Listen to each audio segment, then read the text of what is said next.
Əlbəttə, o şeylər ki, əslində dünyada asandır, biz özümüz mürəkkəbləşdirmişik. Bunu rahat mürəkkəbliyini götürsək, mərkəzləşməni götürsək, məsələn, hər məmura səlahiyyət verirsən 5 sahə, 10 sahə, 20 sahə, baxırsan ki, bu bilirsiniz nəyə oxşuyur? Elə ki, bir dənə adam 10 dənə ictimai vəzifə götürür.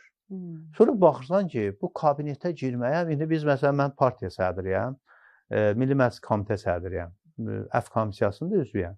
Məsələn, mənim partiya artıq getməyimdə həftədə mən əvvəl gedərdim 5 gün, indi 3 gün gedə bilirəm. Demək, partiya həyatına mən özümü istədiyim səviyyədə həsr edə bilmirəm. Çünki başqa bir vəzifəm var, başqa bir işim var.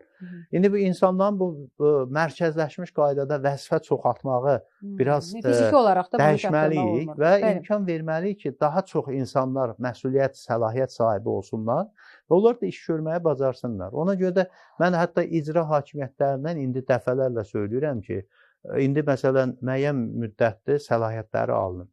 İcra hakimiyyəti məktəbə qarşılanmır, səhiyyə qarşılanmır. İcra hakimiyyəti su təsərrüfatına qarşılanmır. Heç kimi təyin eləmir, heç kimdən rəyində soruşan yox.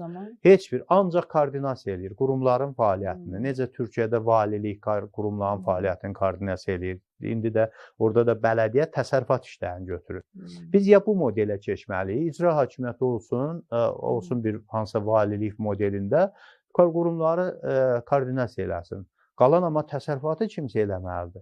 Biz həm təsərrüfatı icra hakimiyyətlərinin demək səlahiyyətindən götürmüşük. Bələdiyyənin səlahiyyəti yox.